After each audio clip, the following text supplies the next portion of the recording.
Good evening. My name is Dr. Angie Curtis, and I'm a pediatric primary care sports medicine physician here at UT. I'm here today to talk to you about heat exhaustion in sports. And this is an important topic as our young athletes are getting back into practice and competition. They have long tournament days ahead, and we need to be aware of the things that may put them at risk for heat illness. The objectives for this talk are to discuss the various types of heat illness, discuss the risk factors, signs, and symptoms, as well as prevention and treatment strategies. Younger athletes have an elevated risk for heat illness for several reasons. Some just include level of experience. They may not be able to understand what's normal versus not normal for their level of exertion and the symptoms that they may be experiencing. They may not be able to effectively communicate what they're feeling or even recognize that anything is wrong. There's sometimes a peer pressure to continue. And in general, they acclimate more slowly to changes in the environment, and they have a lower rate of sweating than adults, which can affect the body's ability to cool itself. When we discuss heat illness, it's on a continuum of mild, moderate, or to severe and life-threatening illnesses. In general, the body is generating heat at a rate that's faster than it can dissipate that heat and cool itself off. And there are several risk factors for heat illness, some extrinsic, such as maybe not taking enough breaks or the humidity outside, the equipment that they're wearing, limited access to fluids or shade. Some intrinsic factors may include their fitness level, their age, are they getting adequate sleep, are they already maybe not feeling well and have an underlying illness. Other risk factors include the level of exertion. Are they getting adequate rest and rehydrating between periods of exercise or practice? The heavy clothing they might be wearing. Certain medications can also contribute. Some heart medications may cause constriction of the blood vessels or affect the performance in general. There's some medications that can cause a higher level of heat production in the body or disturbances in water and electrolyte balance. And then there's some medications that may even decrease the perception of fatigue, which may hinder the termination of exercise when it should occur. When we talk about the body's response to heat, there's 20 times more energy produced at maximum exertion than at rest. The body likes to keep the temperature within a few degrees of 98.6, and that's the most efficient range. And that's the range that most body processes and functions operate within. And so the body likes to work hard to regulate temperature and keep it close to that range.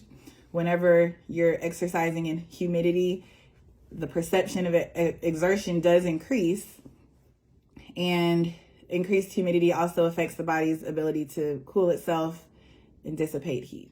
So when we talk about temperature regulation, there's four main types. The main one that we use during exertion is evaporation, which is perspiration, and that's the water evaporating from the surface of the skin.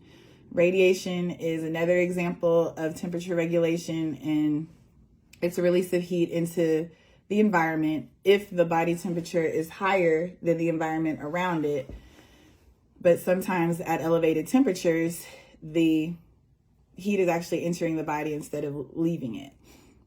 Conduction is a direct transfer of heat through contact. And an example of that would be using ice packs or something that's directly cooling to the skin to transfer some of that heat away from the skin. The other method of temperature regulation is convection, which is heat being removed by passing air or fluid. An example of that would be a fan moving the air past someone or immersing the body in water to dissipate some of that heat into another substance. So the first type of heat exhaustion we'll talk about is heat cramps. And this is on the mild end of the spectrum.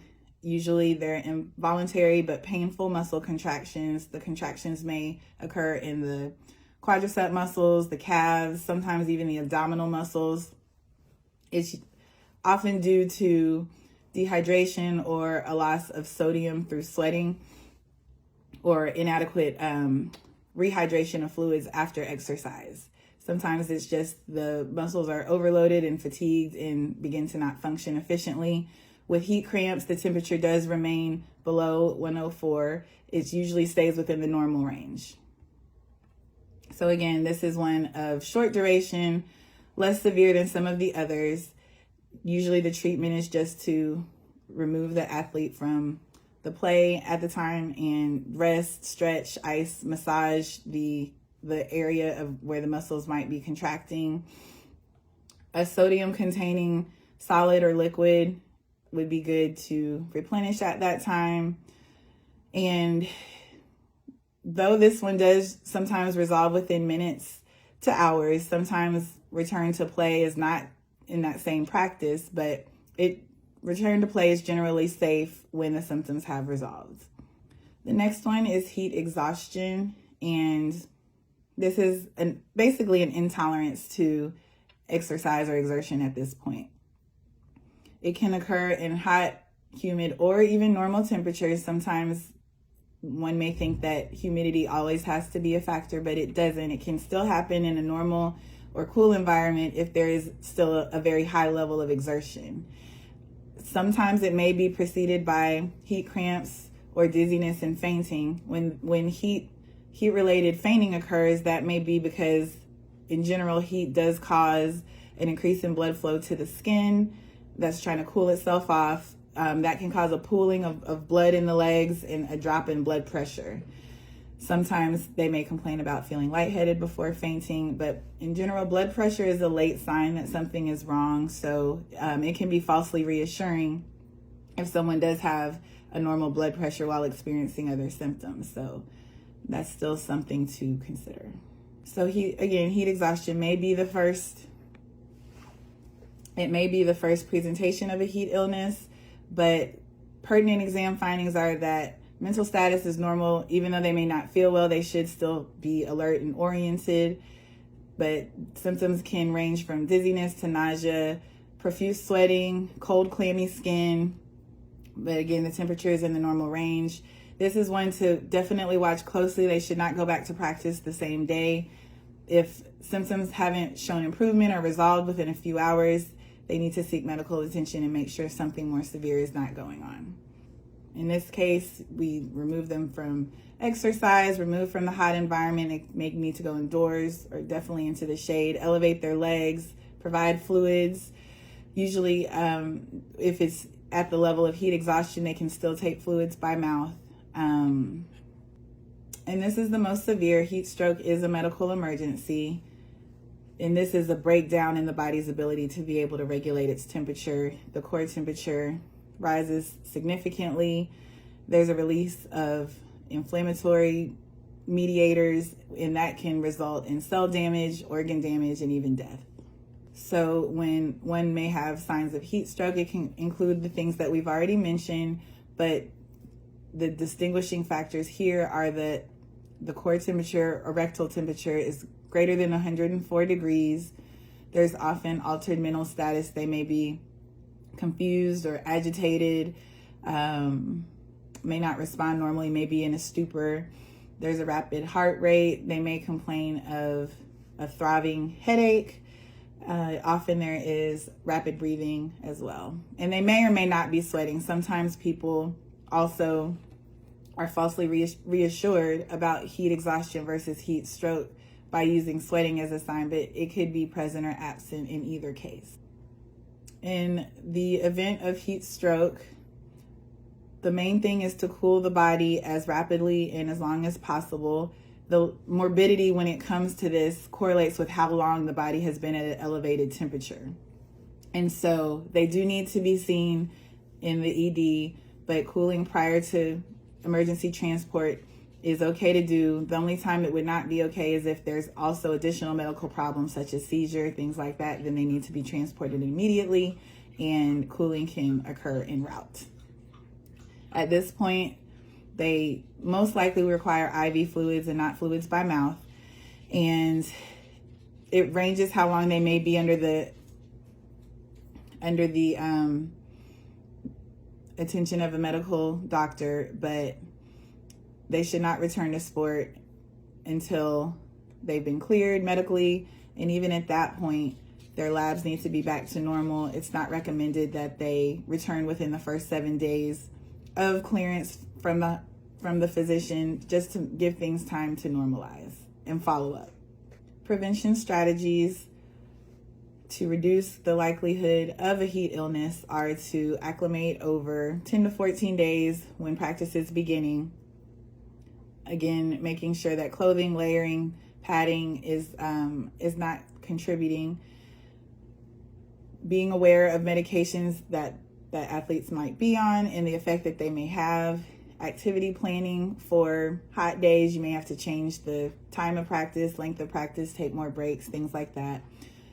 Athletes should make sure that they're adequately hydrated before, during, and after practice or competition. Even the days leading up to the first practice is really a key time that hydration needs to be focused on. Having frequent water breaks and readily available water at practice, and of course, as many people around, parents, teachers, coaches, trainers, being aware of the signs and knowing what to recognize. It's also been recommended that athletes use a buddy system, and that can serve to hold each other accountable for water breaks. Sometimes they may not want to drink too much water thinking it may cause cramps, or they may not want to take a subsequent water break, but they can hold each other accountable to make sure they're actually hydrating themselves during these breaks. And the buddy system could also help the athletes detect if one of their teammates may be showing some early signs of heat stress, if they're not looking well or if they don't sound like themselves when they're talking.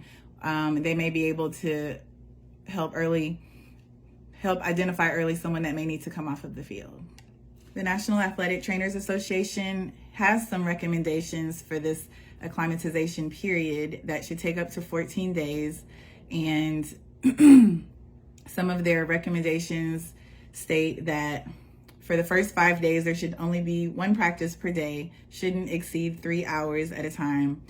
If there's a walkthrough practice, it can be up to an hour maximum with several hours of recovery after that. For the first 2 days, they can have helmet only practice, and then on the subsequent days, add shoulder pads, days 3 to 5, and then after that, they can practice in full equipment and contact, if this is football that we're talking about. Days 6 through 14, if there's a 2-a-day practice, the next day should be a single practice day. The exception to that is if there's a rest day in between, then the following day can be another 2-a-day practice. And because the first few days of practice are the days that the signs of heat or the risk of heat exhaustion are the highest, it's strongly recommended that athletic trainers be present before, during, and after these practices. Some ways to determine the heat stress environment that the athlete will be in are by looking at the next two charts that I'll talk about. This one just takes the regular temperature outside and the relative humidity to come up with an apparent temperature, and then there's guidelines for that apparent temperature. In Houston, we're usually in this 91 to 103 degree range, so caution is always advised during practice. Another recommendation is to use the wet bulb globe thermometer to determine the level of heat stress in the environment. And it takes into account temperature, humidity, even cloud cover, sun angle, things like that. And depending on what this index is, it can help to determine rest breaks, if the time of practice needs to be changed, or the length of practice, more frequent hydration breaks, things like that. And it's regional based on where an athlete is at. So the index for here in Texas would be different from somewhere up north, and then their level of exertion and risk would be different as well. I've included some contact information here if anyone has any questions. Thank you.